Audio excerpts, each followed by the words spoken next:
see you all. My name is Aaron Jakes. I teach in the history department here at the New School. And before we get underway with what I'm confident will be a very exciting conversation, I'd just like to say a few words about this event and the extraordinary quartet of people sitting in front of you. So first of all, I'd like to thank the Committee on Historical Studies, also sometimes known as the History Department, and the Heilbroner Center for Capitalism Studies here at the New School for sponsoring this event. Together, the History Department and the Heilbroner Center will be hosting a number of other talks this semester, and if you'd like what you hear tonight, I'd encourage you all to come out. You can find information about events at the New School on the university website. Before moving on, I would also like to acknowledge Amanda Zadorian and Ben Anders and Chesa Shosteli, who's not here with us, who have together worked tirelessly over the last couple of weeks to make this possible. I would like to express in front of all of you how grateful I am for their help. So we're here tonight to talk about this book, Capitalism and the Web of Life.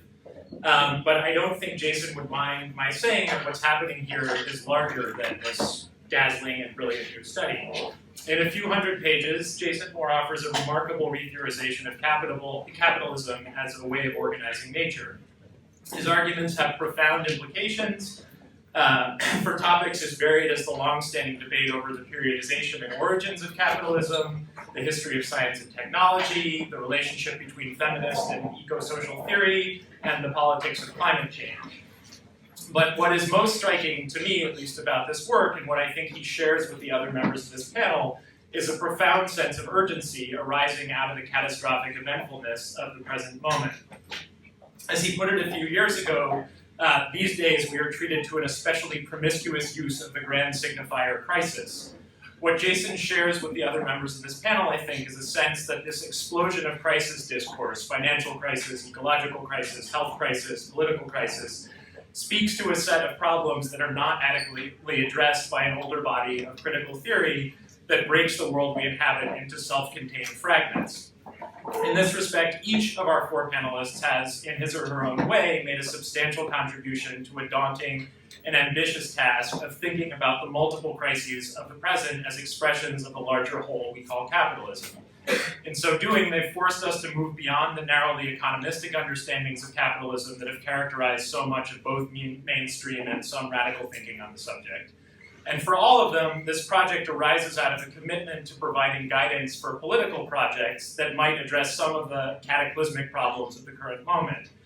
In reading their work, I've often been struck by the ways in which their passing reflections on this task recognize, in a way that I think is rare for scholars and authors of their stature, their indebtedness both to the dead labor of their predecessors and to the kinds of creative intellectual collaboration, both direct and indirect, that such a momentous project necessarily entails. So I think tonight we have an opportunity to hear and participate in that shared endeavor in real time. So before yielding the mic to Christian, who is going to moderate, I'd just like to introduce everyone. So Jason Moore is Associate Professor of Sociology at Binghamton University, where he teaches world history and world ecology. He is author of Capitalism and the Web of Life, which will be for sale at the back of the room, I think, at the end of the talk. And editor of Anthropocene or Capitalocene, Nature, History, and the Crisis of Capitalism, coming out soon, March, with PM Press. He writes frequently on the history of capitalism, environmental history, and social theory. And he's also presently completing Ecology and the Rise of Capitalism, an environmental history of the rise of capitalism, and also with Raj Patel, 7 Cheap Things, a world ecological manifesto, both with the University of California Press. He's a coordinator of the World Ecology Network, and he generously posts pretty much all of his essays on his website, so you can go read more there. Nancy Fraser is Henry A. and Louise Loeb Professor here at the New School for Social Research and Professor too at the Center for Gender Research at the University of Oslo. She also holds the chair in Global Justice at the Collège d'Études Mondiales in Paris. And her most recent books are Transnationalizing the Public Sphere, Nancy Fraser Debates Her Critics, and Fortunes of Feminism, From State-Managed Capitalism to Neoliberal Crisis.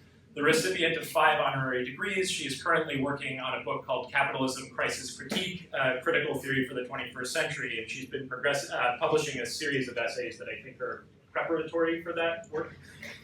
Eli Zaretsky is professor of history here at the New School. His works include Why America Needs a Left, Secrets of the Soul, A Social and Cultural History of Psychoanalysis, and Capitalism, the Family, and Personal Life. He is a frequent contributor of incisive commentary on political affairs in the United States, and I would encourage you all to take a look at the New School's electronic journal, Public Seminar, where Eli's essays and those of many other people can be found. And finally, he is the author of Political Freud, just out with Columbia University Press, and although it is not announced on the History Department website yet, we will be celebrating the launch of this book here at the New School on February 24th at 6. Okay. And finally, Christian Parenti has a PhD in sociology, co-supervised in geography from the London School of Economics, and is a professor in global liberal studies at New York University. His latest book, Tropic of Chaos, Climate Change and the New Geography of Violence, explores how climate change is already causing violence as it interacts with the legacies of economic neoliberalism and Cold War militarism. The book involved several years of travel and research in conflict zones of the global south. He is also published very widely as a journalist and essayist in outlets including The Nation, Dissent, Huffington Post, and Jacobin, and he's currently working hard on a book that we heard a little bit about earlier today. Is it entitled The Environment Making State? No, but that might be in the title. Okay, somewhere in the title, that is where it will be. So I will leave it at that and pass it over to Christian. Okay. So yeah, I'm just a moderator, and that means I'm going to be strict with time.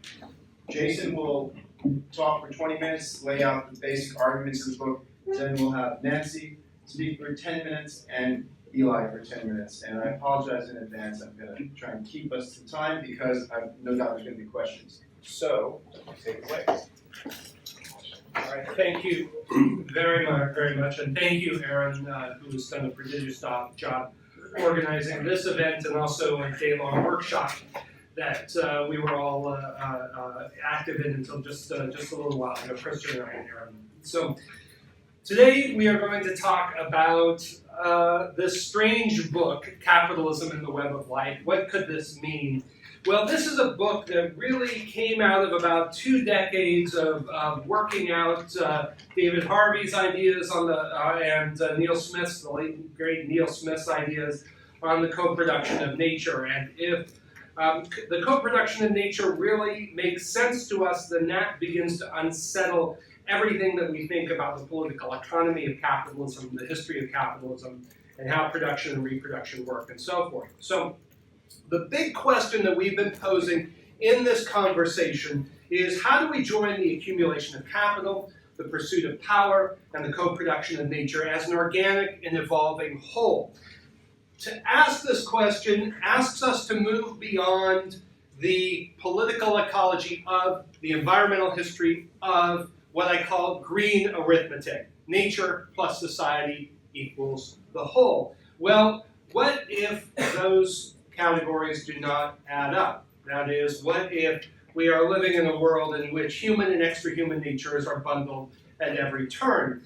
And what happens if we begin to move from the philosophical claim, which feels very good to an environmentalist sensibility, that yes, humans are part of nature, to asking, how does that notion that human activity and human organization, from family to empires to world markets, how are those questions of organization and activity bundled already with the rest of nature unevenly and asymmetrically in historical change? So what we say with world ecology, and we have the hyphen in the middle of this, is not a theory of the world, is not a story of the ecology of the world, but rather a story of how power, production, and reproduction, symbolic and material all at once, are bundles of human and extra-human nature.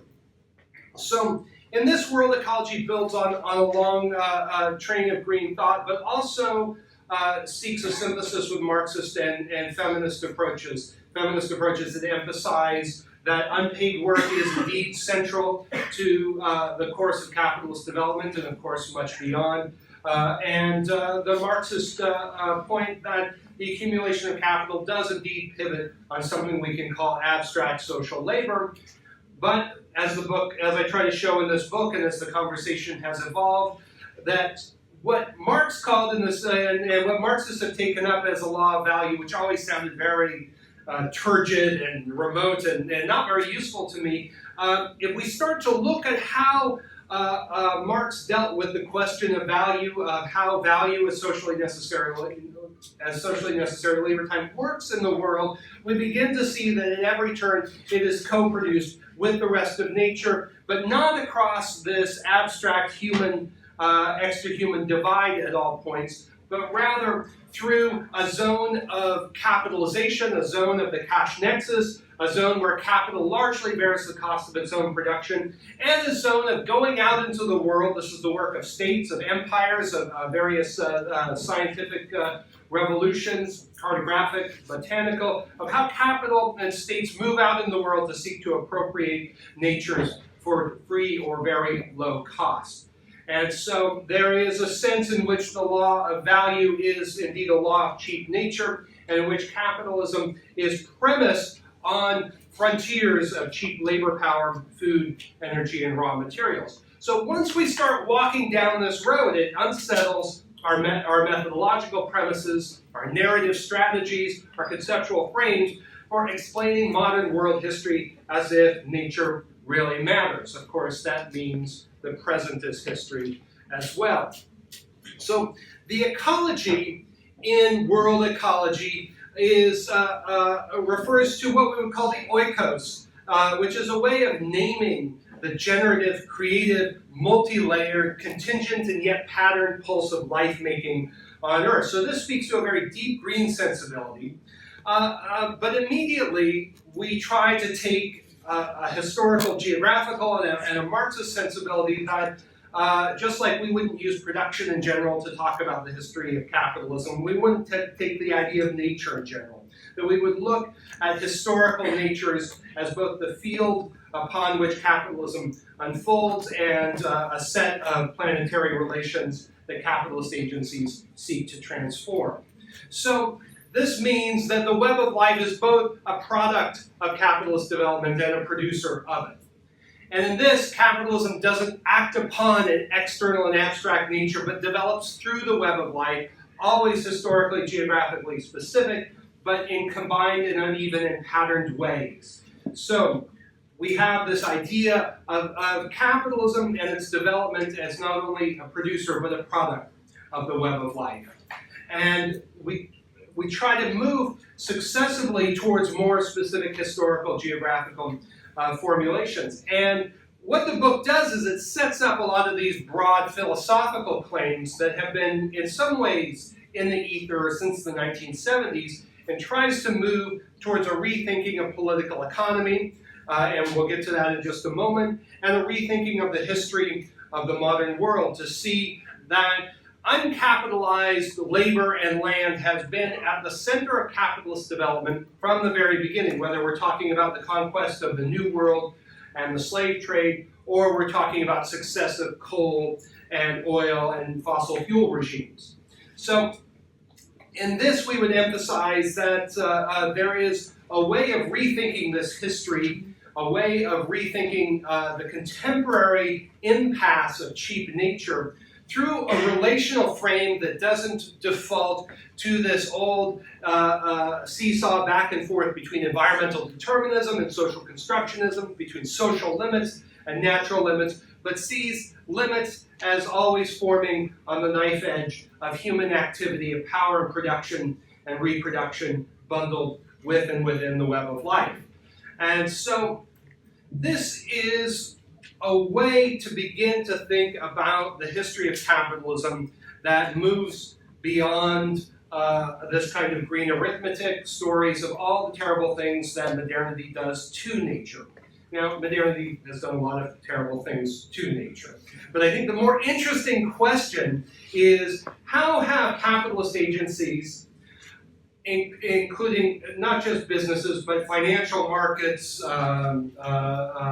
imperial projects of scientific revolutions, often aided and embedded directly by territorial projects, how have these agencies put nature to work, including human nature?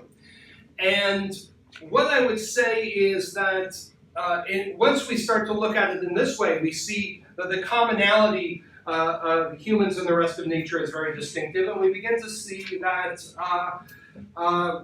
this question of mobilizing wealth in this strange form of value turns on labor productivity, not of humans in general, but of a very narrow subset of humanity within the zone of commodity production and exchange. And does so by advances labor productivity in this strange and peculiar zone of commodification by drawing on and mobilizing the cheap labor, food, energy, and resources of the rest of nature. Now, what this means is it inverts our usual picture of capitalism. We have this phrase, especially within Marxist circles, of capitalism is about the generalization of commodity production and exchange. We've all heard this. And there is some truth to that in a broad tendential way across history. But if we look at the history of capitalism, it is one of islands of commodity production and exchange within oceans of cheap nature, cheap labor, food, energy, and raw materials, such that every act of the exploitation of labor power requires the appropriation through extra economic means of the unpaid work of, in the words of Maria Mies, women, nature, and colonies. So we have this asymmetrical relationship between the exploitation of labor power, the production of value, the accumulation of capital, and the availability of oceans of vast expanses of cheap nature. And this begins to shift how we begin to think about the core contradictions of capitalist development and capital's accumulation contradictions in the present moment.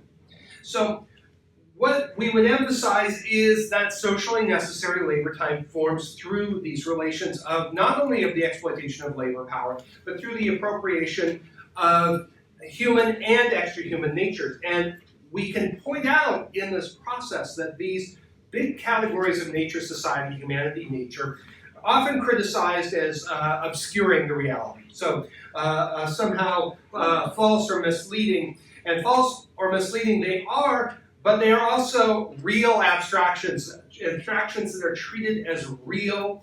This distinction of humanity or society and nature has had real operative force in our world. And if we look at the rise of capitalism across the centuries after 1450, we see that most humans were not part of society. You can go to Ireland and see the English discourse in the 16th century around civility and savagery. You can go to the Andes in the 1570s and see the Castilians calling indigenous peoples there naturales.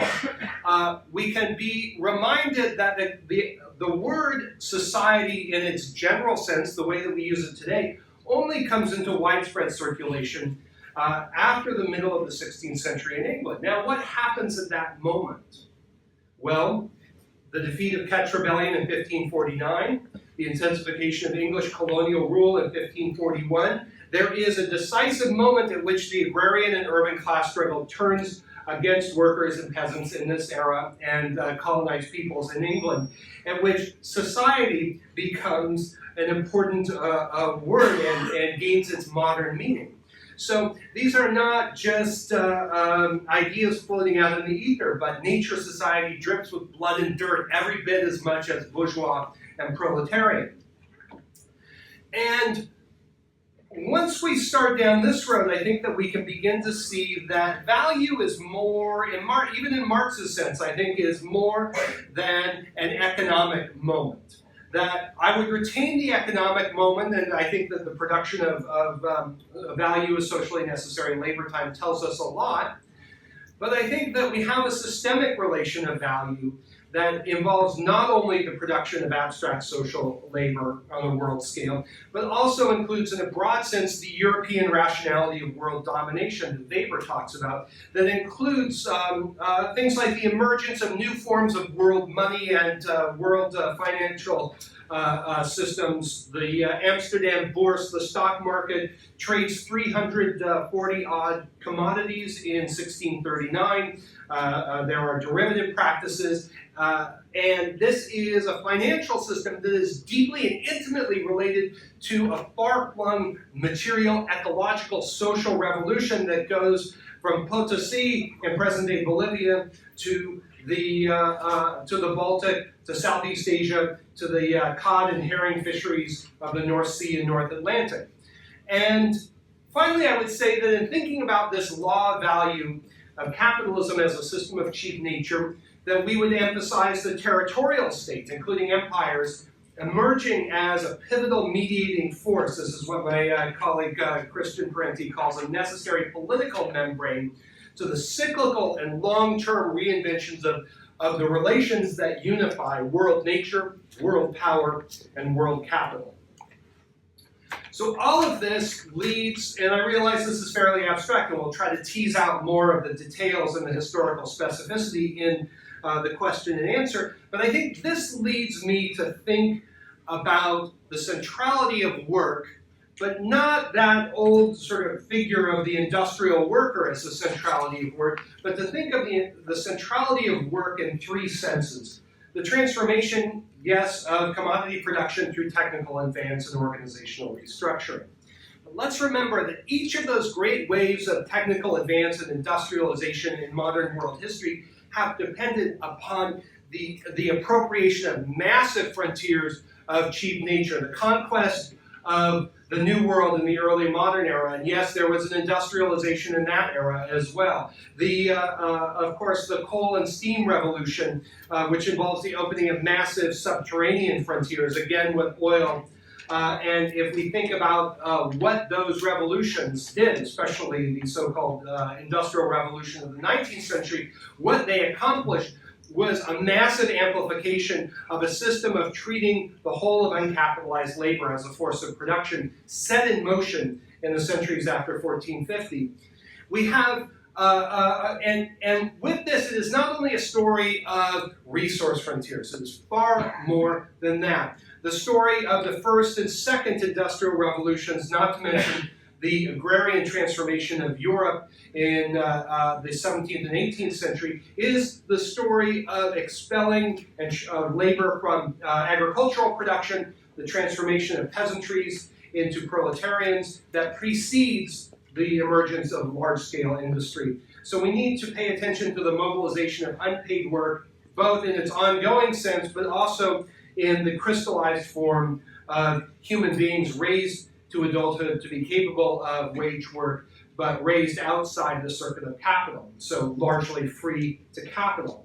And so the gist of all of this cheap nature strategy is to, yes, set in motion capitalist production, to capitalize some production, but to do so in a way that is also linked up to the transformation of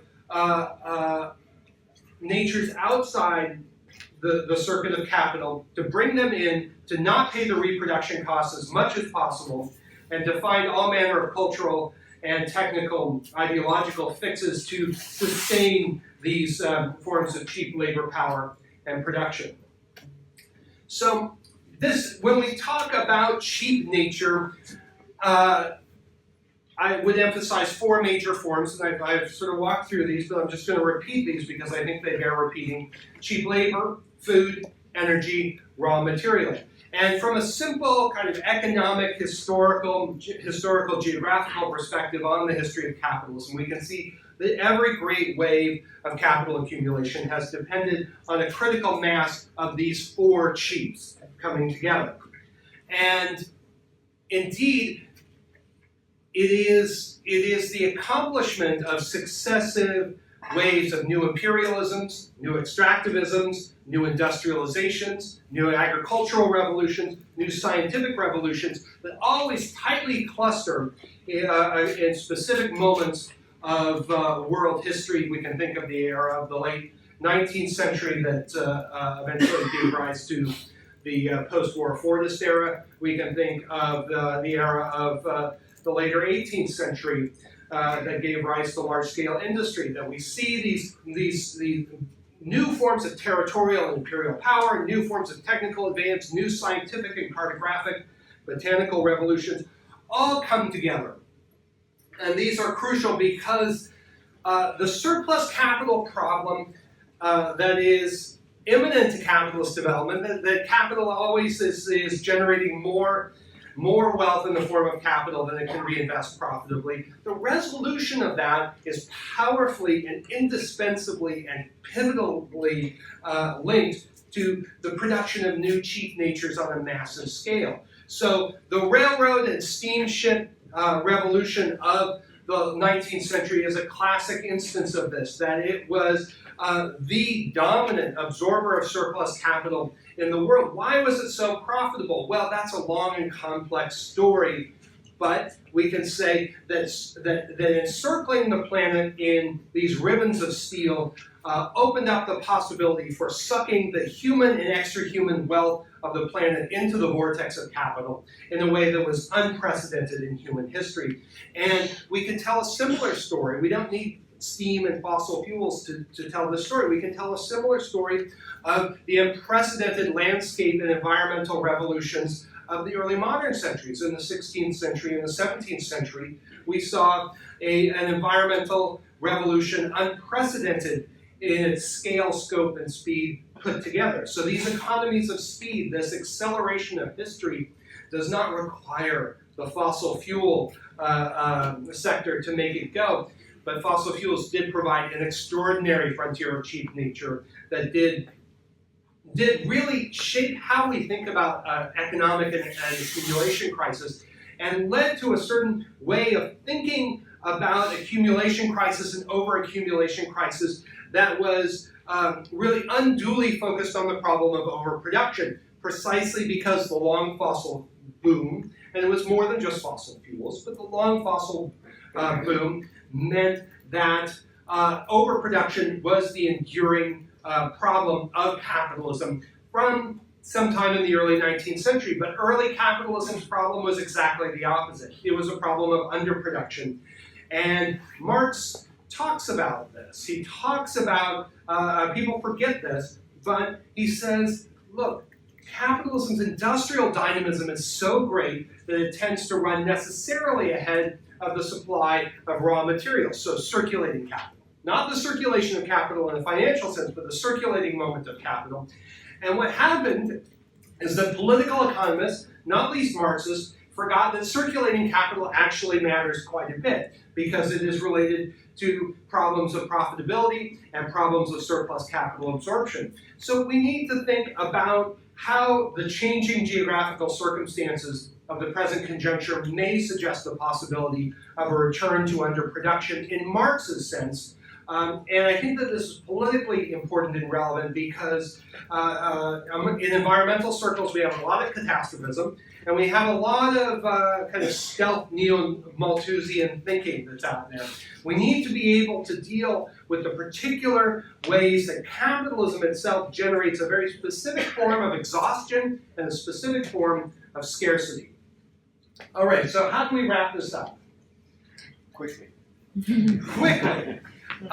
So I want to suggest that the present moment is different. And I want to walk really carefully here because, boy, the past 2 centuries of Marxism has been about radicals saying, repent, the end is near.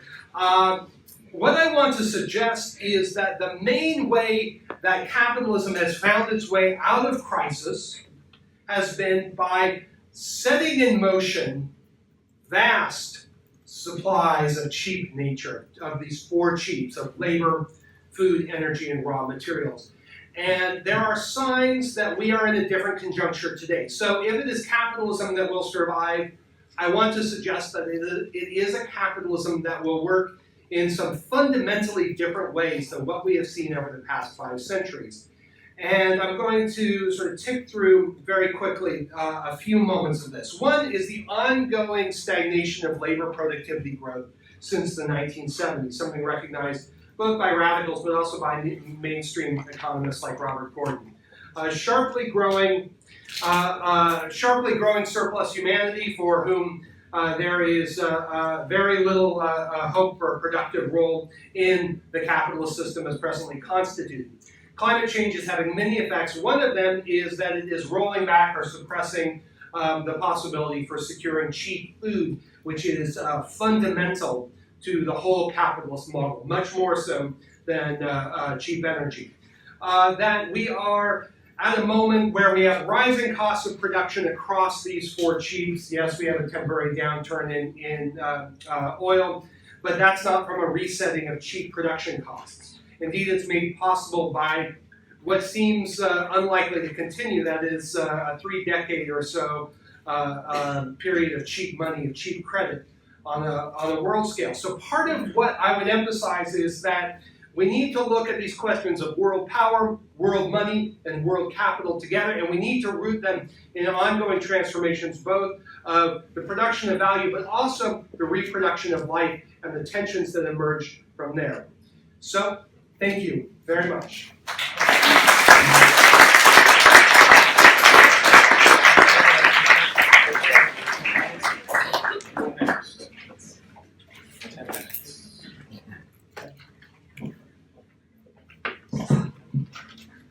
Thanks very much to Aaron and everyone who helped put on this event. It's really great to meet Jason Moore, who I've enjoyed reading for a long time, and in fact, I'm teaching in a few weeks. Some of my students are sitting here.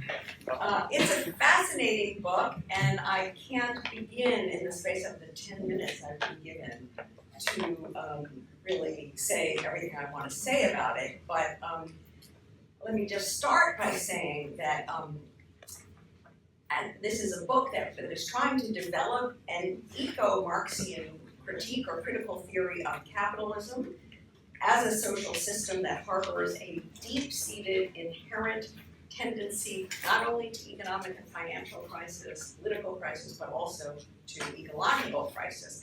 And that is, in my mind, a very good starting point. There are very good reasons, I would say, for thinking that climate change has quite a lot to do with capitalism, especially given capitalism's defining orientation to endless growth, its continuing production of ecological degradation, and its obfuscation of that by essentially offloading any negative externalities, as they call them, from its books.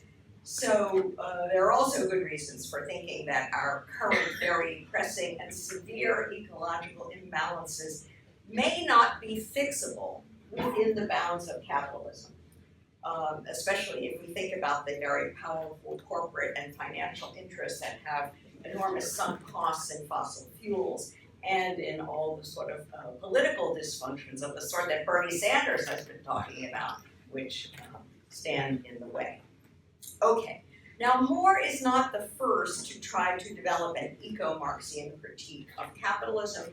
Many of you know some of his predecessors, including James O'Connor, who's a famous theory of the second contradiction of capitalism between the accumulation dynamic and its own necessary conditions of production, among which sustainable nature is one. That there are some affinities here with that idea, although clearly Jason has gone much, much further. We have John Bellamy Foster, the idea that capitalism introduces a metabolic rift into history, especially the Industrial Revolution based on fossil fuels and chemical fertilizers.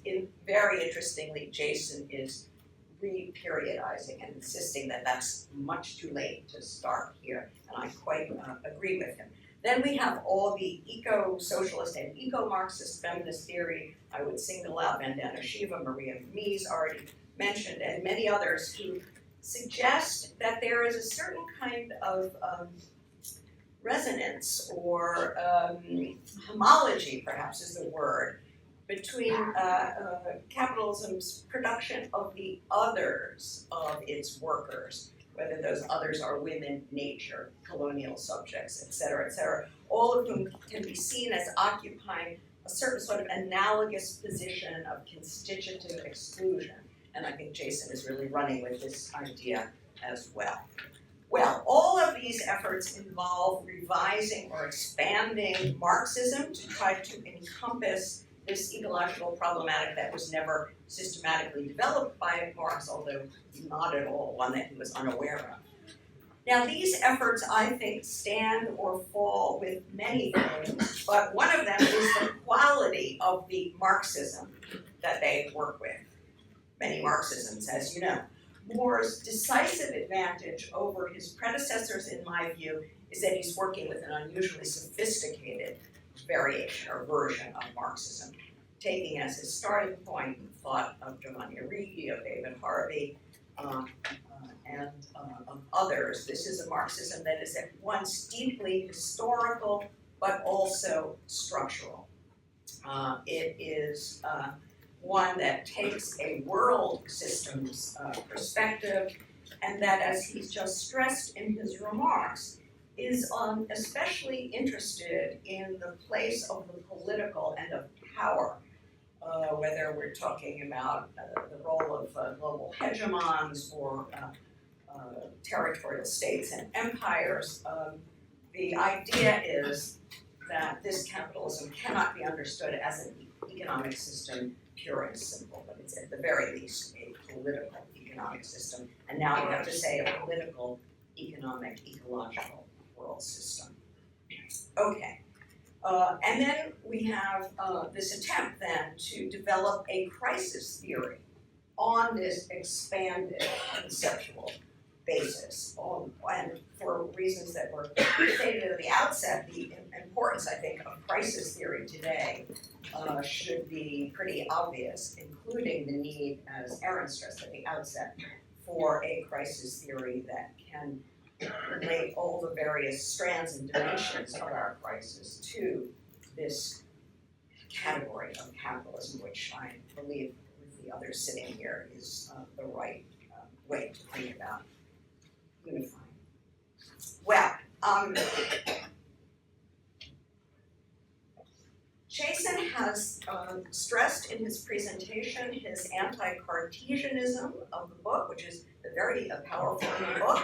The idea that the split between nature and society is not a good starting point for this sort of critical theory. It is rather a feature itself of the alienated social totality that we are dealing with, and a split, therefore, that has to be explained and demystified rather than simply taking on board.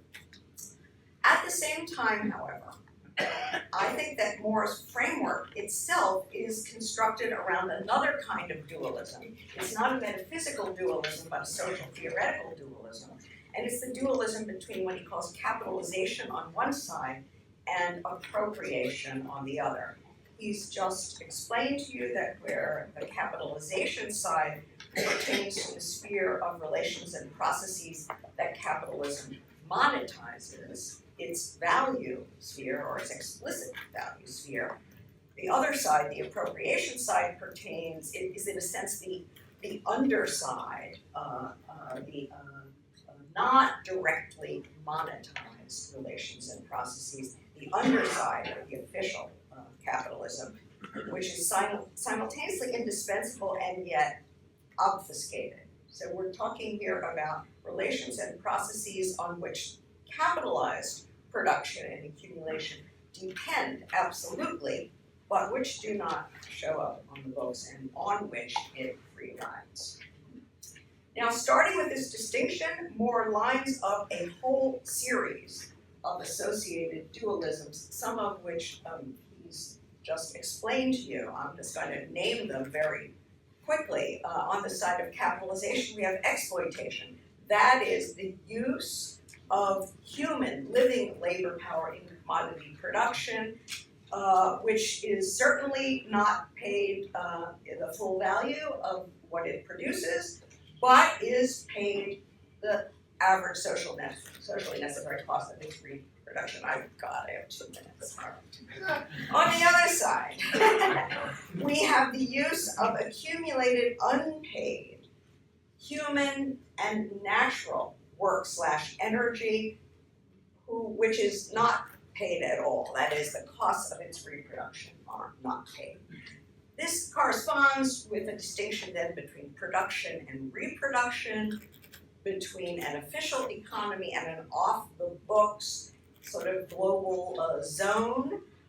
Productivity, these are some of the terms that come up in this book. Productivity and plunder, innovation in the sense of temporal intensification on the one side and spatial expansion, conquest, plunder on the other side, conquest of time, conquest of space, production of abstract social labor, production of abstract social nature, production of surplus value, unfortunately we don't have time to explain this, and production and also exhaustion of an ecological surplus, which is the relation of this unpaid work energy to paid work energy, if I understand it properly.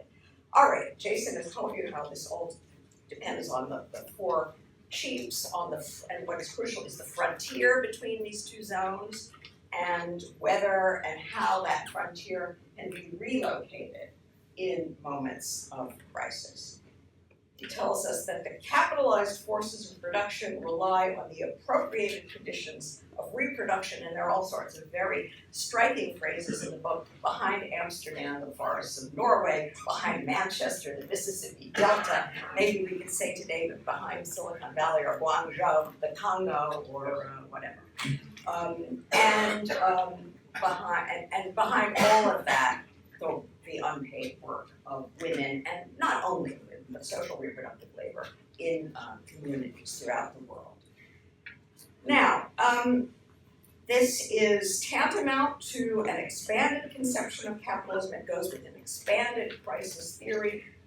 I have to say it uncannily echoes some of the stuff that I myself have tried to develop, but it certainly goes way beyond anything I've done on the ecological.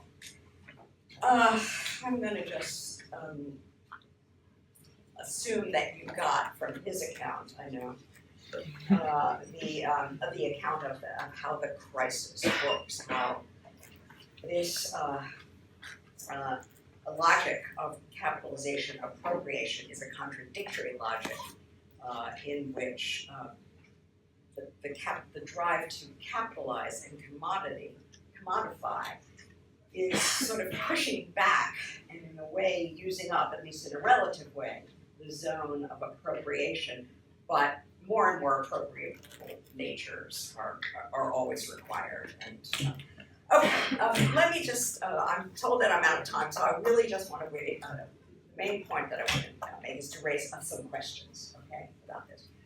The most striking feature of this framework, from what I can see, is the conceptual unification of the ecological problematic with the feminist problematic of social reproduction. We could also say with the anti-imperialist and anti-racist problematic of the expropriation of new resources and energies of people of color and colonized people throughout the world.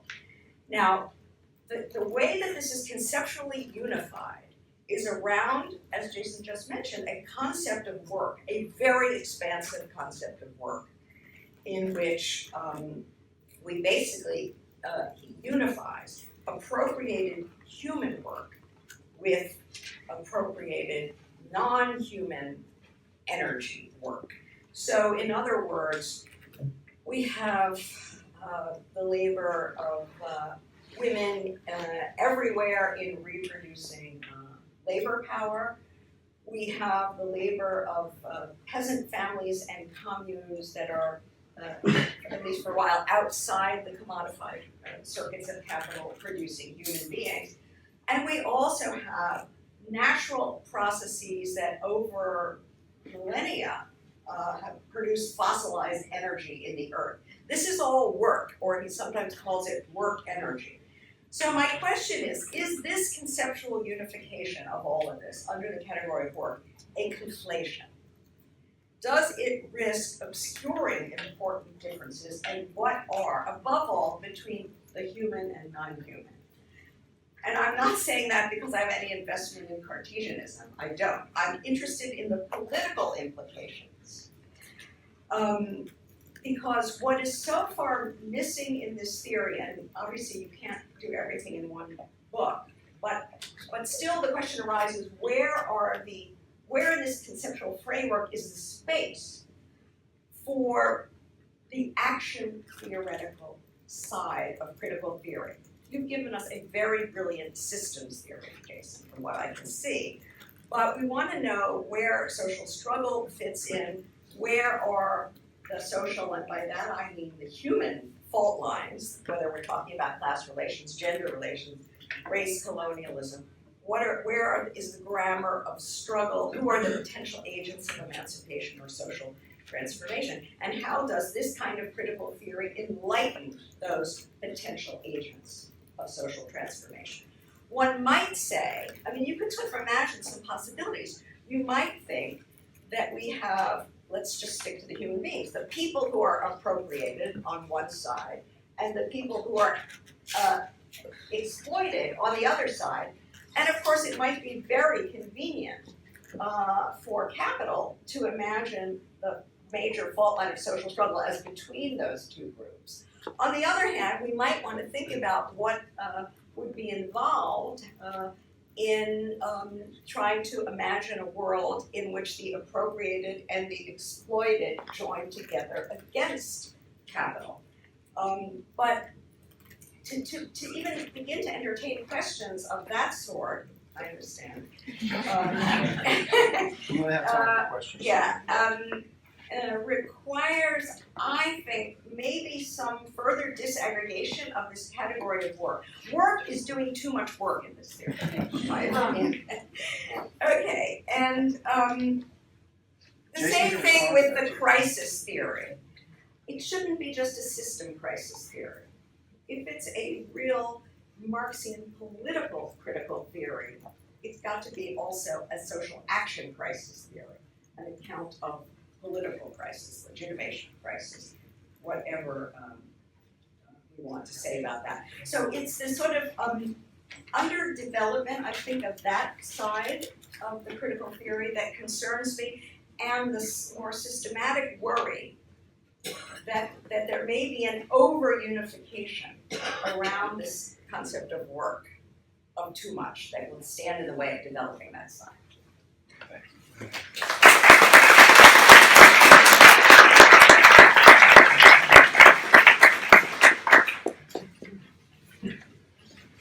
So my thoughts actually follow very nicely onto Nancy's. I also want to raise some questions about the conceptual underpinnings of the project. I share the goal, but I want to raise some questions. So what I want to do first of all is situate the project historically. And then raise three questions, which are all variations of the same question. So historically, our situation is sort of the interruption of Marxist thought after the 70s, which was actually a great period of Marxist thought. We're coming back to it basically 50 years later, and we're not coming back to the same thing. We're rethinking it, and as people have said, expanding it, and rethinking it, but basically, and here Nancy's, I think, well-known article, Hidden Abode, at least sets the agenda for this rethinking, and the rethinking is in terms of three areas of human life or areas of society or whatever that we want to re-understand, but without losing, and this is my concern, without losing the specificity of the Marxist account. In other words, Marx is not a whole theory about everything, and it was never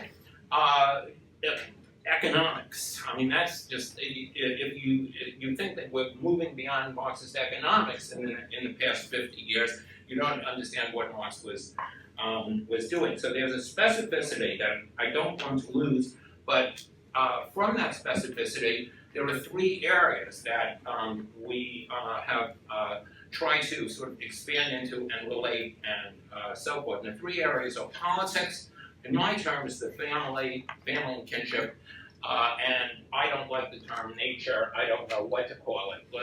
Let's call it nature, but I personally would use the term nature. The world, I'm not sure, but you know, the ecological. And I think it's very important to understand that these are all different. They're not all rifts. They're not. They can't be understood they're not parallels. So when we rethink Marxism in relationship to politics, it's a different rethinking. than its relationship to ecology or its relationship to the family.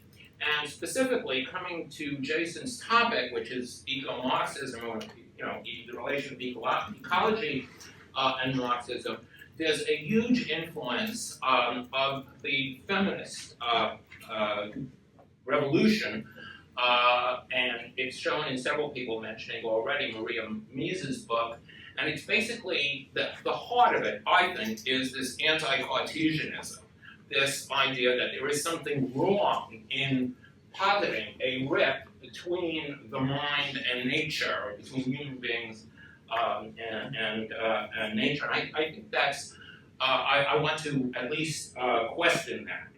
So let me, now, that's the historical setting, is working out a Marxist theory that takes account of these three huge questions that have developed in the last 50 years or so. And let me now raise three questions about Jason's approach. And they're very much in the spirit of questions to advance our common discussion, and they're not meant to, stop the discussion. So the first thing is really the question of the so-called split between the mind and nature. I mean, Marx originally, and Marx is not our authority, but Marx originally does have that split. For example, forces and relations. Forces of production is natural environment. Relations of production are social relations. So he said, in the preface to the Critique of Political Economy, he says that's what the basic contradiction is between forces and relations. So, I mean, that's really something to think about. And it seems to me that in thinking about capitalism, there's a lot of reason to think about this split as not as a negative thing, as Maria Mies puts it. For example, Max Weber's analysis of capitalism, the heart of his analysis is that capitalism is unnatural. It is not natural. It requires a human development, a personality development, a psychologically development that actually goes against nature. And that's not a bad thing, that's a good thing. If you think about, the really great thinkers of history, for me, Freud, or Plato, I mean, our capacity to think is not something that is organically linked to our place in the world.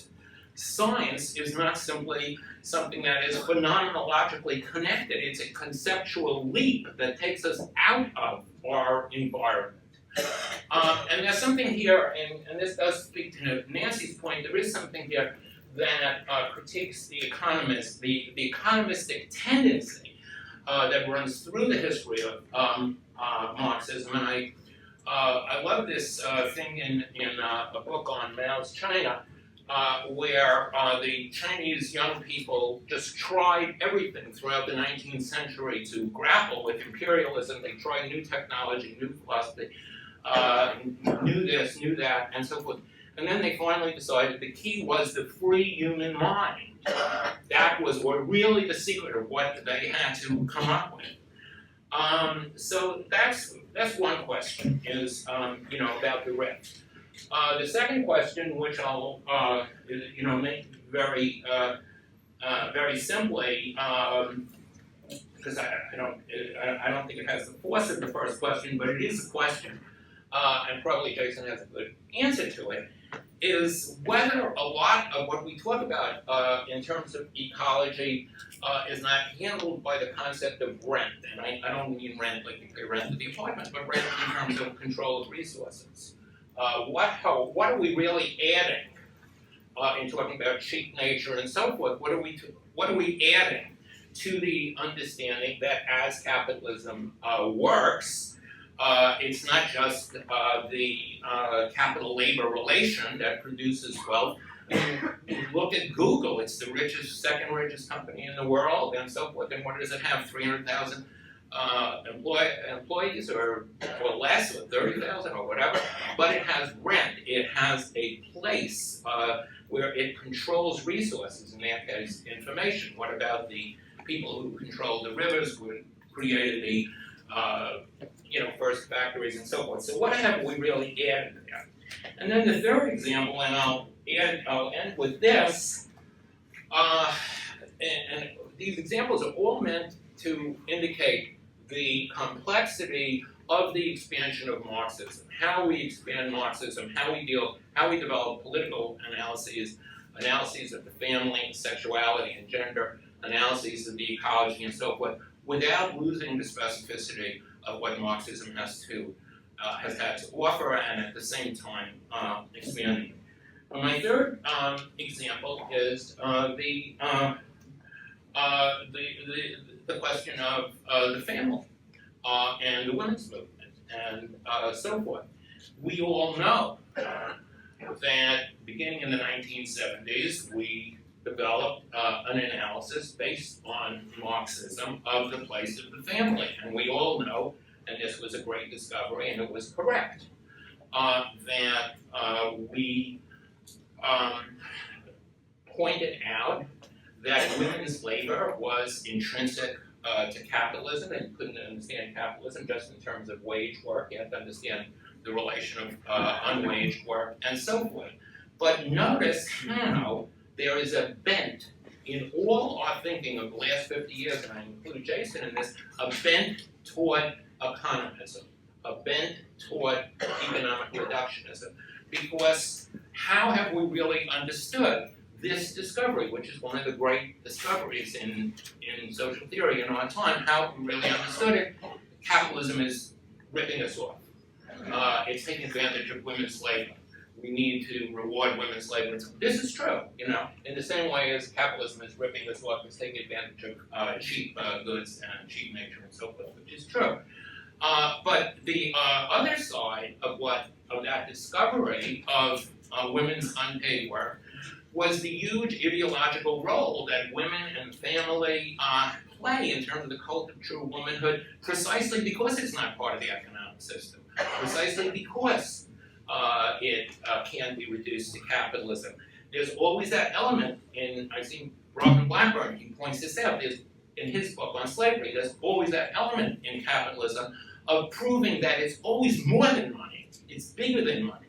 So this is an ideological side to it that we have not developed to the extent that we developed the more economic side. So these are 3 examples, there are 3 questions, and I'll end there. Excellent, thank you. You want to do unpaid work versus rent? The question of reproduction sort of fits into the question of unpaid work. So maybe you want to just answer some of those questions or whatever you heard. Okay, well, thank you, both Eli and Nancy, for these wonderful engagements. Let me see if I can just say a few things, and then we can open it up, hopefully, to more of a collective discussion. First of all, I think that what we are talking about in trying to get to the specificity of relations of power, production, reproduction, everyday life, big power, small power, I think we are debating about the mode or the method of distinction. So it's what I would say is that a post-Cartesian model that emphasizes how human and extra-human natures fit together, both materially and symbolically, allows for a more nuanced, a richer kind of specification of relations of work, energy in general need to be clarified to specific forms of work under specific historical geographical conditions that become patterned over large or small spaces over long or short periods of time. So that's a very abstract answer, but I would say that for me, work, energy, and some of the other big concepts that try to, and you're right to say it this way, to unify these diverse historical geographical processes, that these concepts are, at least in my intention, and I think in the broader world ecology conversation that has been taking root, we're trying to move, as Marx did, from general to determinate abstractions, to progressively more specific abstractions. So we're talking about what is the method that gets us to specificity. And does a mind-body, mind-nature a priori split get us closer to specificity? Does it get us to a more nuanced understanding of the political conditions of the present? So this is the question: is it dualism or dialectical? Is it dualism or dialectics? That's how I would put it. For me, I would start from the question, from the task of specificity. For me, and in terms of work, starts from how Marx begins his discussion of the labor process with a triple transformation of human bodies, of external nature is Marx's term, and of the relations between them. So what Marx writes about the labor process is true of civilizations, of larger processes. About system, I don't think that I'm doing a systems theory. In fact, I've tried to argue against that at multiple points, including against a number of my colleagues in world systems analysis. For me, it is the point of view of totality, and to understand that totalities are historically and geographically combined and uneven, which means that we are looking at patterns. So what I try to do in this book is to show a way of identifying patterns that obtain over large and long historical geographical space and time. So that would be my answer. The question about politics is absolutely central and important, and I would say that we get to a more nuanced and effective understanding of agency through a post-Cartesian method, because I think agency, if we understand by that term, is the capacity to affect historical change or to maintain some given arrangement of power and production and reproduction. Human agency is always bundled with the rest of nature. The historians, environmental historians will talk now about the agency of diseases or of climate, but in fact that's a misnomer. That's a misidentification of what's going on, because the climate has agency only to the extent that it bundles up with humans. That's kind of anthropocentric, but what we are interested in, after all, is human history and the possibilities for transforming that as we move into the future. So I think that gives us that gives us a different way to think about politics. Maybe that's not revolutionary, but I think, indeed, going back to Marx's account and a long history of accounts of agency and the capacity of the direct producers to shape history, I think if we look at the constraints and the possibilities, they are always not just of class in the abstract, but of classes bundled with particular historical geographical circumstances. The peasant wars of the 20th century, the possibilities of urban revolt and political power. Eli, I think these are great questions. The mind-nature split, I think, has indeed been an unprecedented disaster for humankind. And I mean that not in the sense that there is a distinction that you can go back to Cicero or Hippocrates. Of course, humans have long recognized the distinctiveness to humans in the web of life.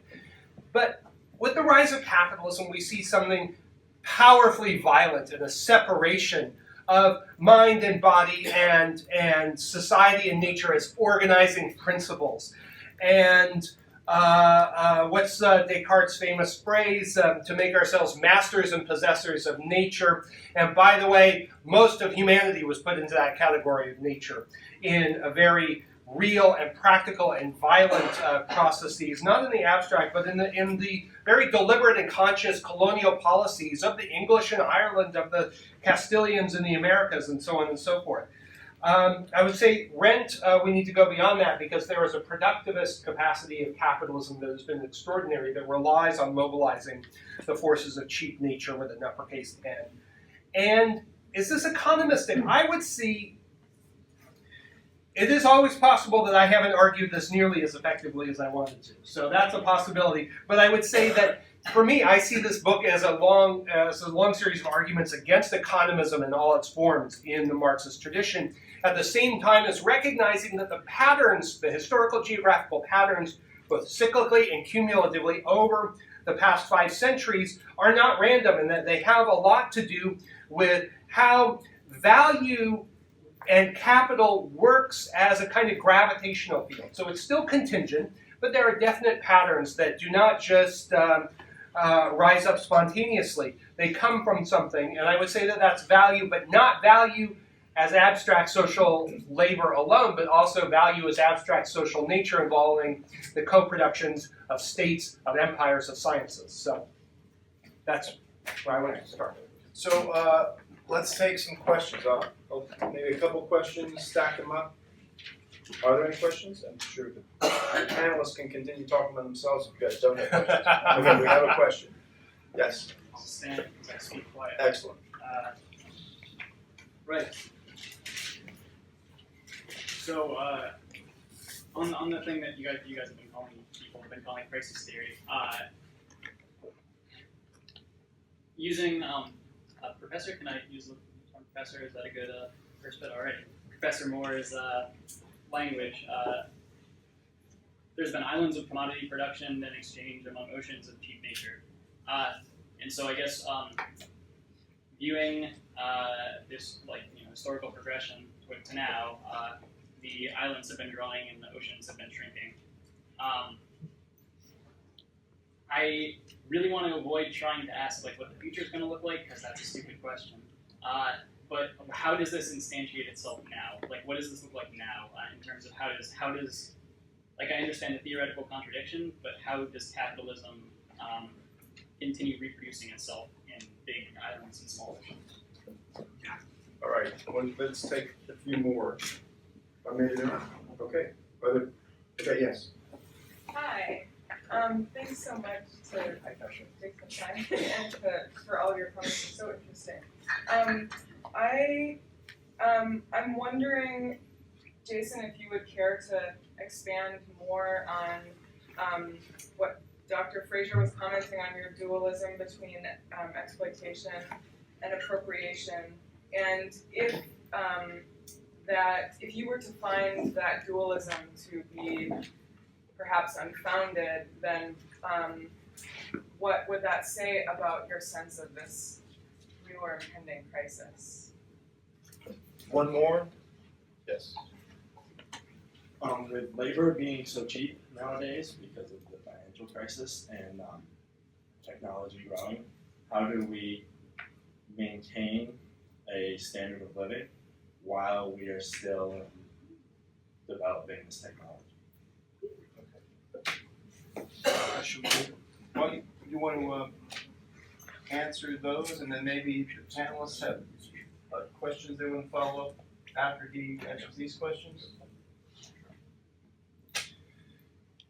So, as the islands of commodification grow and the oceans of cheap nature shrink, what happens?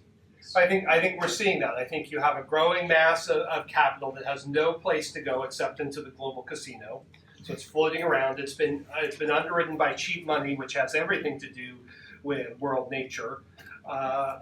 We have rising growing financialization, rising inequality, a growing sort of securitization and surveillance state to keep the restless populations in check. I think we see a lot of what capitalism could and might morph into is even more profoundly unequal, militarized, unequal kind of society in which money is still present, but not organized by the same kinds of logic that we've seen over the past 5 centuries.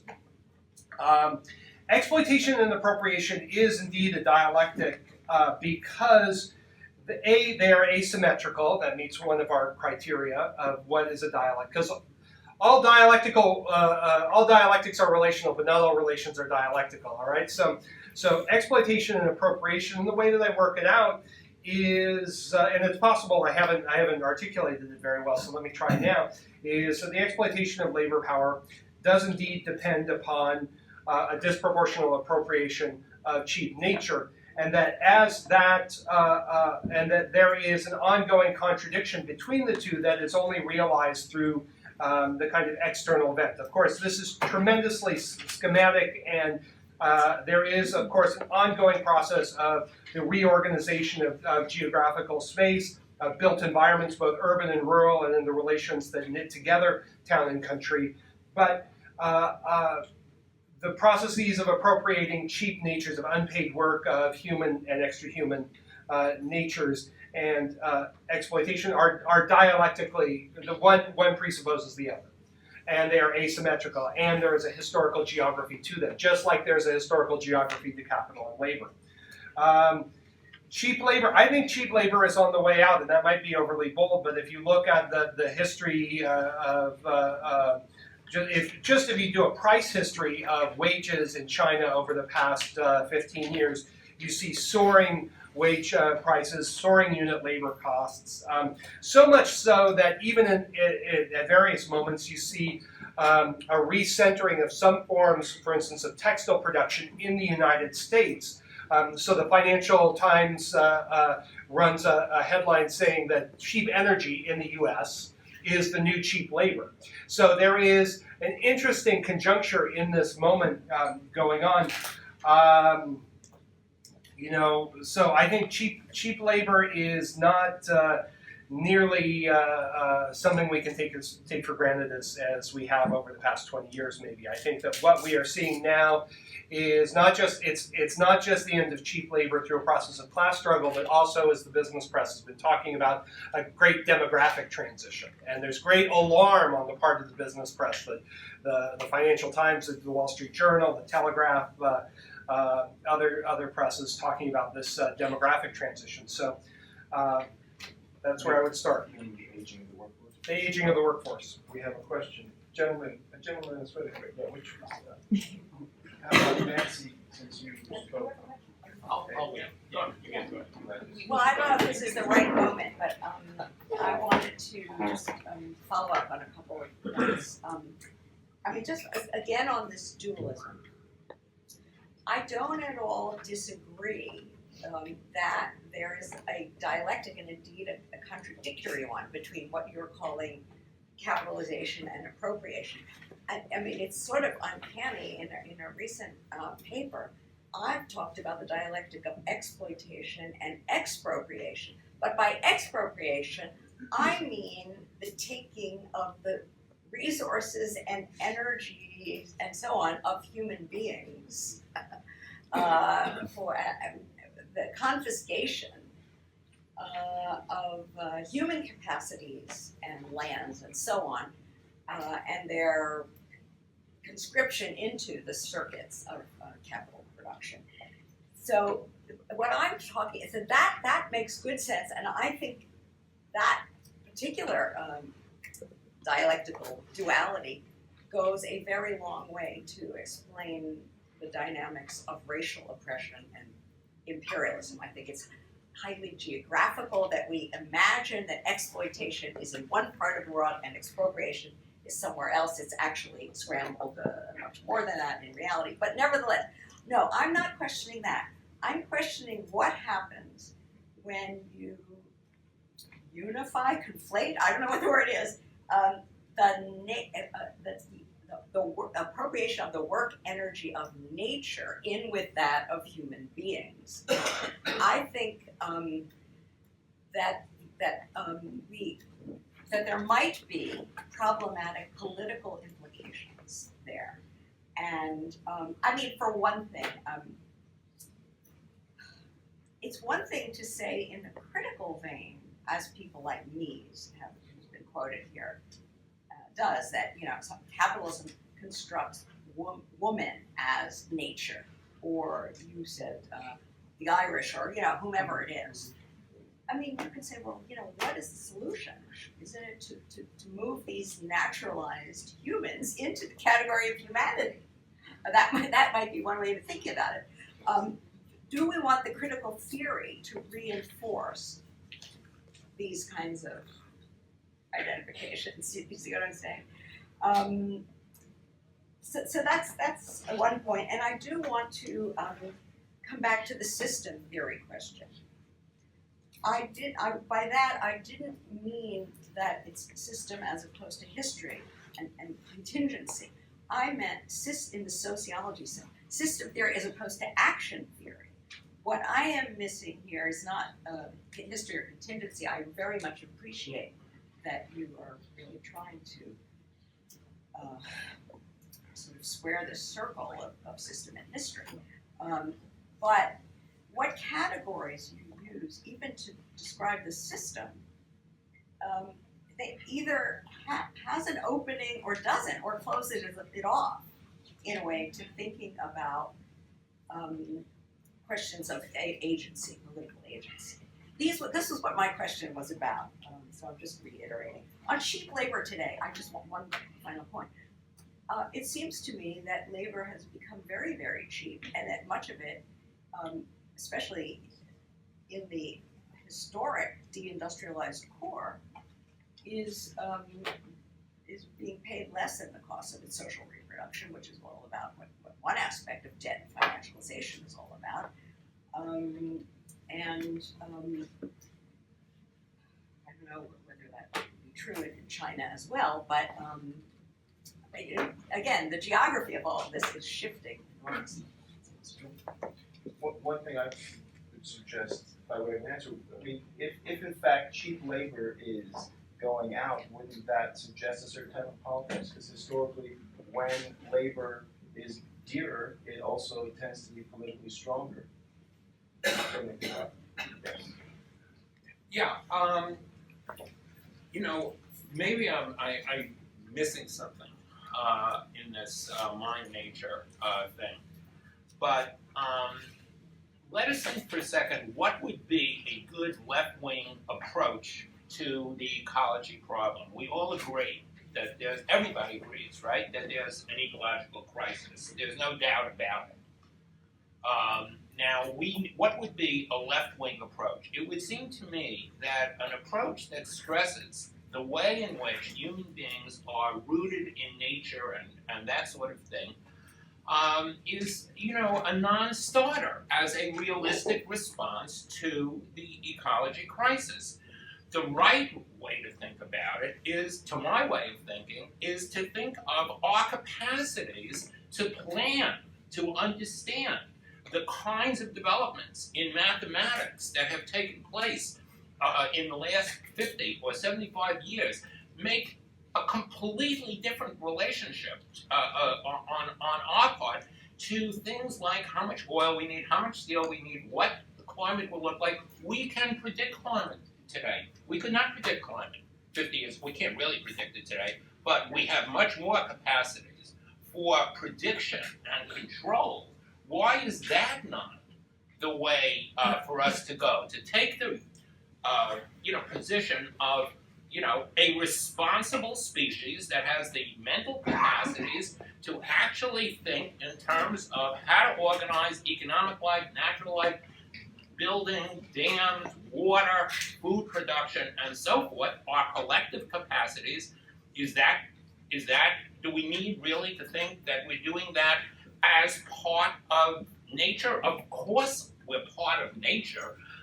If you want to think in terms of neuroscience or psychoanalysis or infant development or ecology or a million different ways, but really, what's the thrust of the left? The thrust of the left is rationality. This is we are basically living in a very irrational, unbelievably irrational system. I mean, the people who run the country, you see how Sanders has come in with a little common sense, and all of a sudden these people look like morons. They went through such a charade.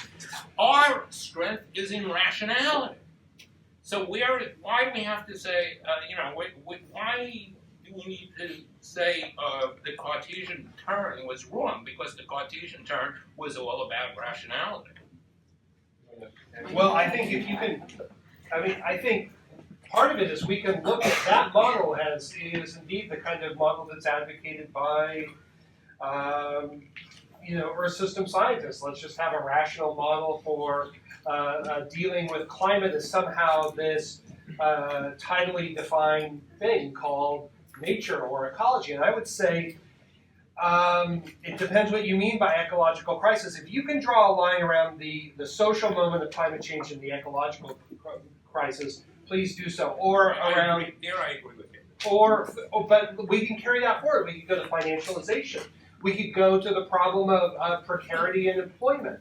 I think that once we start asking questions of how we are configured, which I totally support this call for some kind of, in Marx's sense, a rational governance of the metabolism of humans with the rest of nature.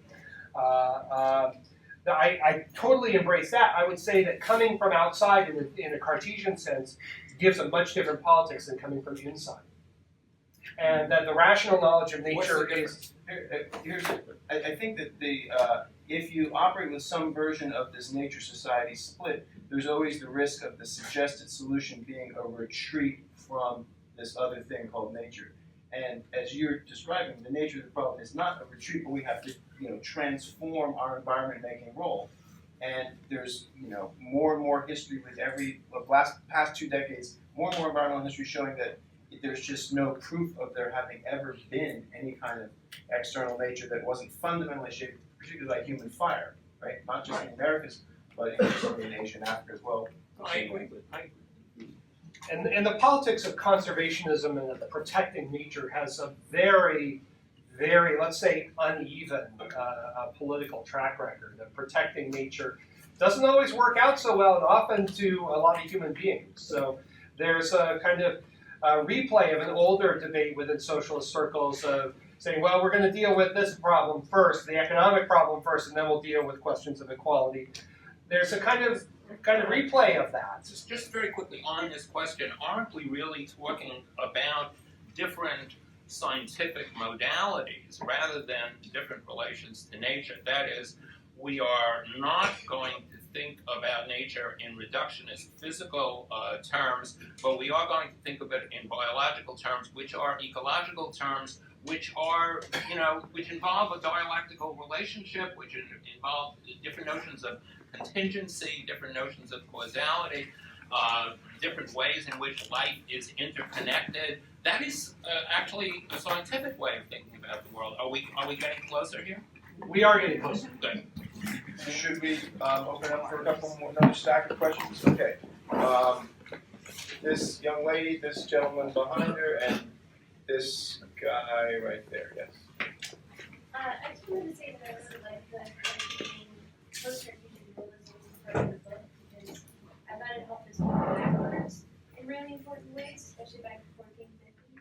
We're talking about the ways that culture sort of does a lot of work, especially sort of appropriation, moving beyond like exploitation and free wage labor, moving backwards and moving also forwards in terms of slavery, backwards to slavery, forwards in terms of appropriating nature.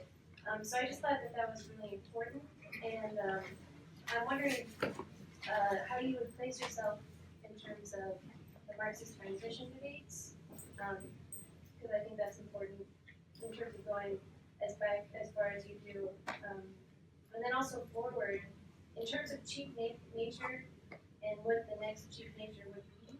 I'm wondering about robots and appropriation of labor. So I guess if you could move backwards a little bit and then forwards, talk about your places in those conversations.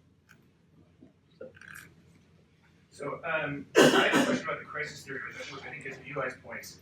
So I sort of see, I see the idea that to increase labor productivity, you have to start bringing in more and more resources, and historically you always have to find new resources, and there's this kind of fear that we won't be able to find new resources, right? That this is going to run out. Now, one fact of the historical trajectory is that so far we have, right? So devil's advocate, why not in the future, right?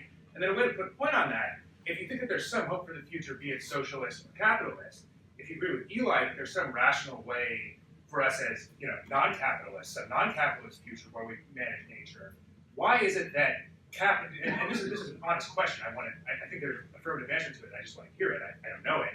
Why is it that capitalism is incapable of responding rationally to nature, whereas something other than capitalism would be capable of responding rationally to nature?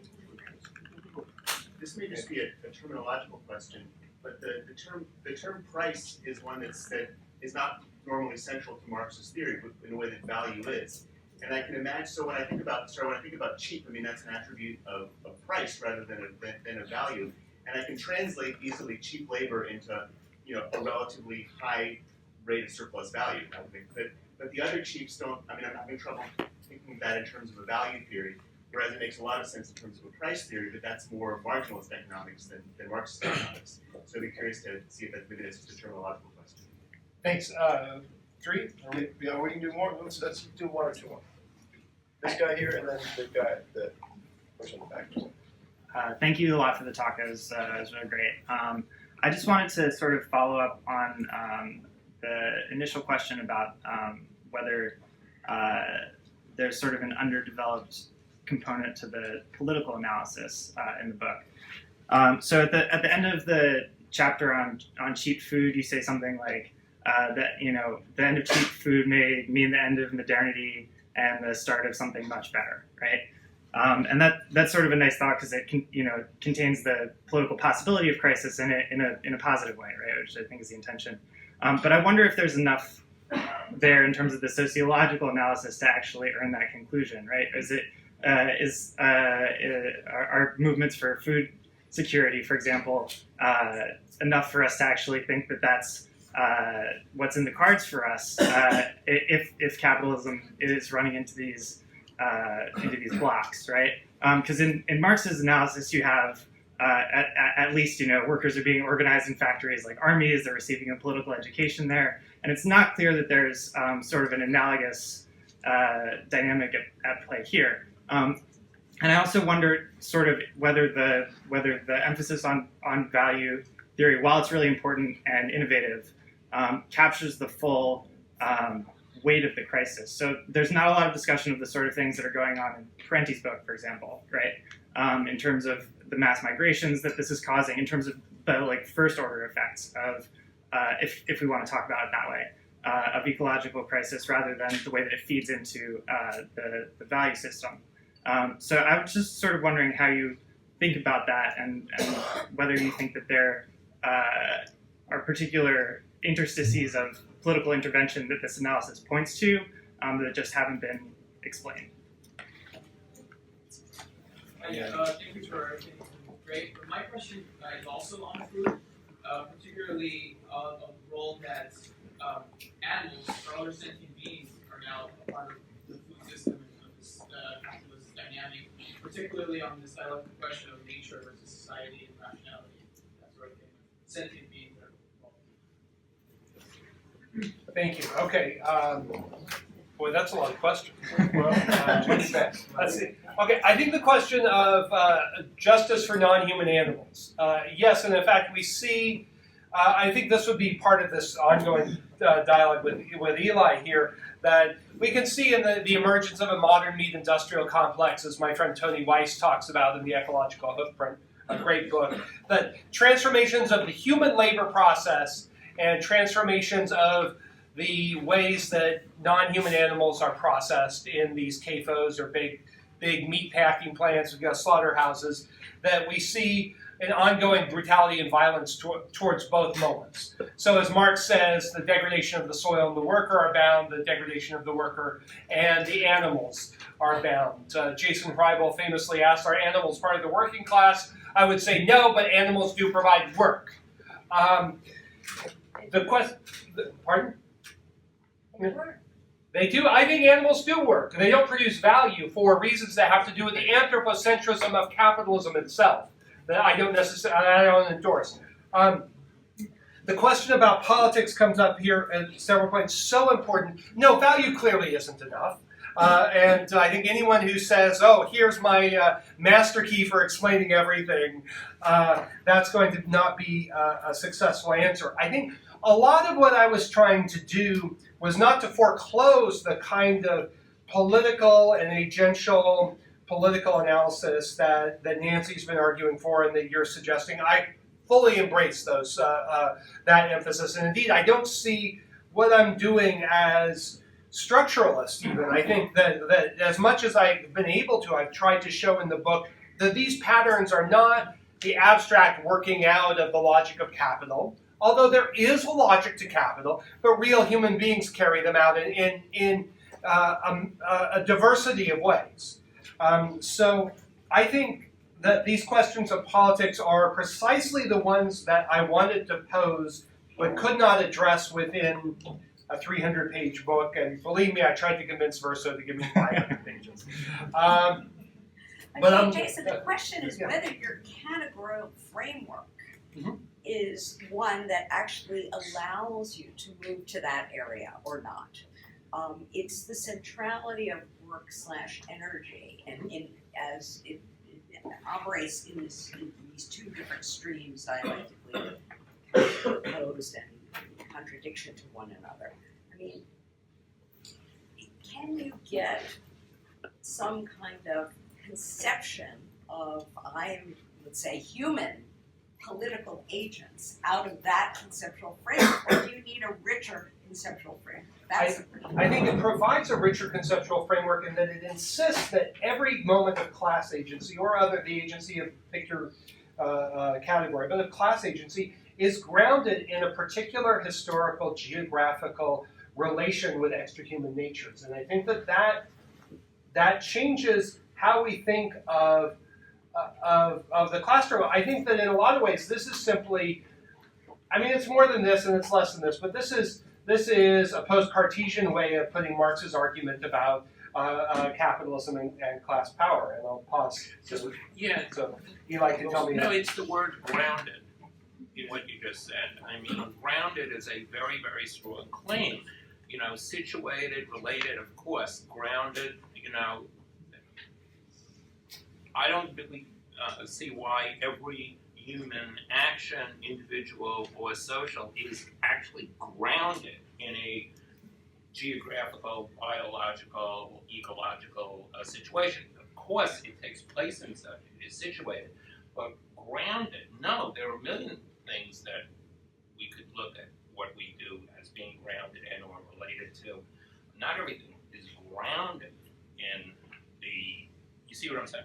Well, I think that's a different ontological position, right? I think for me, no. I would say that at every turn it is bundled with the rest of nature. Because of the materiality of human life? Because of the materiality of human life, but also of the ways that humans come up with capacities for symbolic communication and memory and collective memory.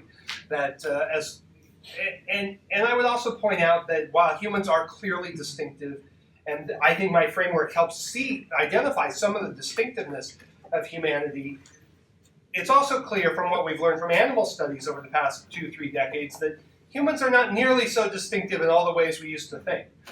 The question, can I just respond? The question about price and value, I try to unpack this in the book. Cheap nature, I mean in a very specific way, in the sense that these 4 cheaps come in, and they are not only, the flows of the cheaps are cheap because they come in first at a value composition lower than the average value composition of commodity production as a whole. And second, that they have a kind of gravitational impact in pulling down the production costs for the system as a whole, but unevenly distributed geographically, of course, in the centers of emergent and leading capitalist powers. And there was also the question about the robots and the future, and then there's also the question about, you know, why should we think that a post-capitalist world would reconcile with the metabolism of nature? Yeah, well, it might not. It might be a post-capitalist world that is all the worst elements of neoliberalism, right? I think it also matters what kind of rationality. And Western rationality has done European rationality, the European rationality of world domination. There's done a lot of good things. We can get on airplanes and we have a kind of Western medicine that's very good for trauma and things like that. But it's not good for other things, as we know. It's not good for MRSA or Zika or other problems that are floating around. So what kind of rationality? A rationality of a relational holism is different from a rationality of Western thought of fragmentation and the presumption of separation. We've been waiting for the robot factory since the 70s, right? We were told we were going to have robotization then, and I'm still waiting for it. No labor productivity revolution in the ensuing 40 years. In fact, a long stagnation across the board, both in industry and agriculture. The transition debate gee, everyone has their special theory. I would say, and the argument that I've made is that there is an early modern breakpoint. It is not a big bang. It is a cascading series, as you point out, of cultural, scientific, territorial, market, production, and also proletarianization. Let's remember, proletarianization precedes large-scale industry, and that we see in this long 16th century. Brodel and Wallerstein were right, although they didn't fully understand why. There, we can see the clues to an epical transition. If you don't want to call it capitalism, we can call it something else, but an epical transition in landscape transformation and in the transformation of labor. Just a tidbit, and I've written about this long catalog of these transformations, but for the first time in human history on a large scale, people follow the commodity. Always before, commercialization had followed people. But this time, commodity production and exchange was in the van, and you can see it in the global expansion of the commodity form and its capacity to reorganize land and labor accordingly. That tells us that something huge was going on at that period, and it gives us a clue to the present crisis, because I think the answer to your robotization question and to the rationality question hinges on how we see the rise of capitalism and the rationalities and the ways of advancing labor productivity through the appropriation of cheap natures that took root, that developed in that early modern era. How long do you want to go I for? mean, Aaron? I think Bill had something to say. I mean, I mean, I guess yeah. I mean, they're also speaking of cheap food. There is free food and wine to be had at the end of this. But I will admit to being a little bit puzzled by the disagreement between Nancy and Jason, to the extent that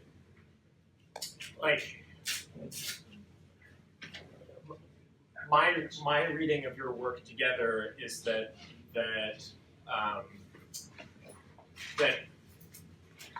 Jason's pointing to a way for thinking about either the ways in which the different kinds of boundaries that you're talking about are co-produced by and for capital. So we can think about global reconstruction not in the terms of Sven Beckert as just a supply problem, but the way in which highly racialized, highly gendered, family-based forms of very violent cotton farming get institutionalized through imperialism in new areas all over the world, and there's this kind of clustering of these relations, and it what has for me been really fruitful about reading the two of you side by side is that this actually seems to provide a way of thinking about exactly how solidarities would need to be forged, because the boundary struggles are actually related to each other. So if you just have, a feminist struggle that's about paying women for their work,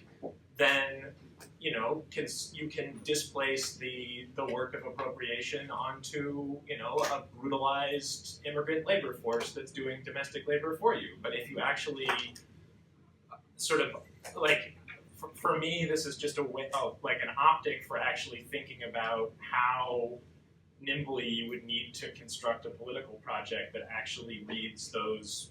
I think your concept of boundary struggles is a beautiful way of thinking about this, but that they actually converge in all sorts of important ways, and when they don't converge, you get weirdly one-sided political projects. So, that has been the question I wanted to ask both of you all along, and now I've asked it, and so I'm curious to know what you think about that. So,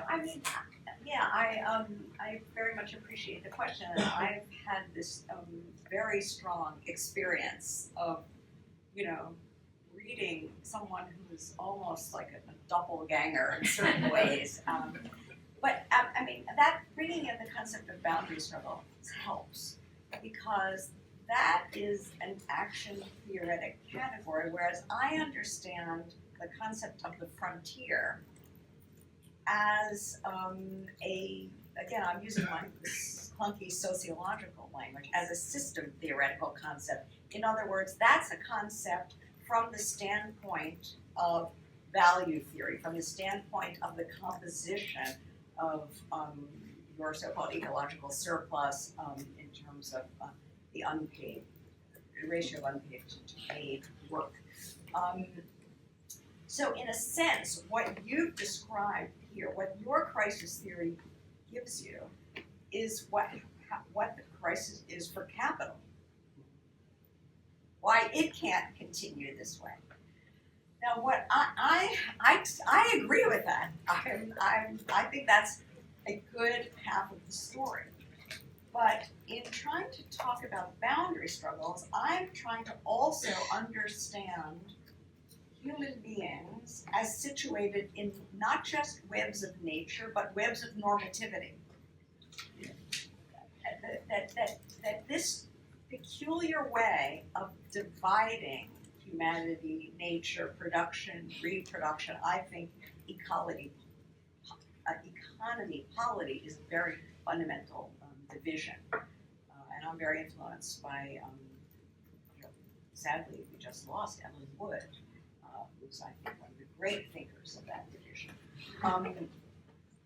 I mean, for me, that means that the sort of this divided up territory that we inhabit comes already saturated with normative ideals that are in tension with one another, and that we find ourselves as divided beings with these different normativities. And I think those provide some resources, or they're in some cases quite problematic resources for struggle. All of this introduces what I'm calling the action theoretical side of the story. I think you've got a phenomenal systems theory, and much more powerful than anything else that we have on offer in anything that's so far been called eco-Marxist, that's for sure. But what I've been pushing is to try to understand how human beings as sort of normatively situated beings, not just contributors to value production. And that's part of the problem with maybe what I'm thinking of as the overextension of the work category as the central category for understanding every single domain. It's not that it's not there, it's that there's another element. And this has to do, I think, with what Eli's been getting at too, in bringing in, I mean, you think of the family, this whole problem of social reproduction, as bringing with it a set of, you could say, ideals, ideologies, and they're both at the same time, and self-understandings that are not only those of I'm getting ripped off because I'm not getting wages for housework. That's all true and important, but so it's this other dimension that I've been trying to push for, and by bringing up this boundary struggle idea. I think the contrast between boundary struggle and your notion of commodity frontier would be a way of crystallizing this difference, which is a difference I want to reiterate that I would situate against a huge area of agreement. You want to respond? Well, I just want to say I think Aaron and Nancy just said it beautifully, and I think ecology, I don't even economy, polity is a very fundamental division, and I'm very influenced by, sadly, we just lost Ellen Wood, who's, I think, one of the great thinkers of that division. I mean, for me, that means that the sort of this divided up territory that we inhabit comes already saturated with normative ideals that are in tension with one another, and that we find ourselves as divided beings with these different normativities. And I think those provide some resources, so they're in some cases quite problematic resources for struggle. All of this introduces what I'm calling the action theoretical side of the story. I think you've got a phenomenal systems theory, and much more powerful than anything else that we have on offer in anything that's so far been called eco-Marxist, that's for sure. But what I've been pushing is to try to understand how human beings as sort of normatively situated beings, not just contributors to value production. And that's part of the problem with maybe what I'm thinking of as the overextension of the work category as the central category for understanding every single domain. It's not that it's not there, it's that there's another element. And this has to do, I think, with what Eli's been getting at too, in bringing in, I mean, you think of the family, this whole problem of social reproduction as like bringing with it a set of, you could say, ideals, ideologies, that they're both at the same time, and self-understandings that are not only those of I'm getting ripped off because I'm not getting wages for housework. That's all true and important, but so it's this other dimension that I've been trying to push for, and by bringing up this boundary struggle idea, I think the contrast between boundary struggle and your notion of commodity frontier would be a way of crystallizing this difference, which is a difference I want to reiterate that I would situate against a huge area of agreement. You want to respond to that, or should, Well, I just wanted to say, I think Aaron and Nancy just said it beautifully, and I think I don't even know that that's I don't know that that's a disagreement. And I think we would agree there are frontiers of capitalization. There are places where money doesn't reach, and so on and so forth. And there's also a long history of commodity frontiers and big primary commodities, sugar and oil and wheat and forest products, that do move across the planet. And yet that clearly can only be a beginning to a political project that has to deal with questions of subjectivity and normativity. Now, what I would say is that we need to understand, in a sense, that the successive capitalist classes, bourgeoisies, as having a subjectivity and a normativity that turned on civilization and barbarism or savagery of nature and society. So I would just say that was my own sort of modest attempt to point that, and also to point that what struck me after the cultural studies and cultural history wave, much of which I really liked of the 80s and 90s and early 2000s, was we unpacked all the dualisms, the West and the rest, and the past and the present, and around race and around gender and all the rest of it, but we never got to understanding how those were all connected, I think, in powerful and real and often subjective ways to this language of barbarism and civility of nature and society. So I think that is part of, I think that is much, I think what we're saying is that there's a complementary, there are points of tension, but that fundamentally that there are, at least my reading of your work, and I've had the same experience that you share, is wow, there is a moment here, and that these ideas are out there in the ether, and that we need both. We need this subjective, normative moment, and we need to understand how capital works, and we need to put them together. They're like two halves of the amulet. I would say that a couple of unsung heroes here in the background. I mean, it's so easy to trash people like this, but O'Connor's second contradiction, it's clunky language, but this whole idea of the background conditions of production, we're both very indebted to that, and it's time that someone gives him a shout out. James O'Connor, yes! Okay, a couple more questions from the audience? Okay, then we have. Yeah, let's make the last question. Yeah. No, I just I think that there's a lot of progress here, and I'd like to situate myself in relationship to the other two, 3 or 4 people here. But basically, I do think Nancy's article, The Hidden Abode, is a really basic point of reference here. And what Nancy says in that article is that there are 3 separations between capitalism or the economy. I'm not sure exactly. I don't want to put words in her mouth. I like to express them in my own way. Between capitalism or the economy and nature, politics, and her words, if I remember correctly, a social reproduction, what I would call the family. And where I do not differ, because I have the same project as Jason and Nancy and all of us, and I think we're all on the same page.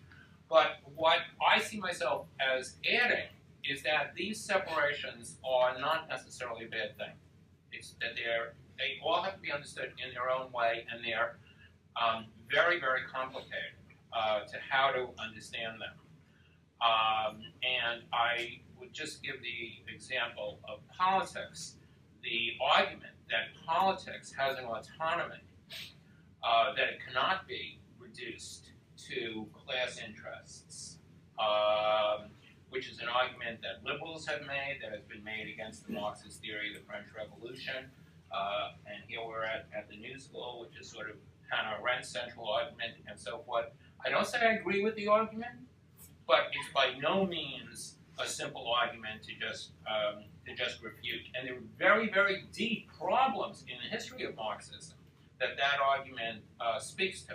So these three separations between capitalism and family, capitalism and politics, and capitalism and material environment, they're all a lot more, they're not just bad because they're separate, they're actually rifts. They're human advances too, and it's very complicated to work out what the relations are. And then there are definitely boundary struggles and clarifications. Do you want to say a few last things, or otherwise I think we should probably wrap it up and let people buy in books and you can sign them and everyone have a glass of wine, et cetera, et cetera. That sounds beautiful. I want to thank Eli and Nancy and Thank Aaron you. and Christian and all of you.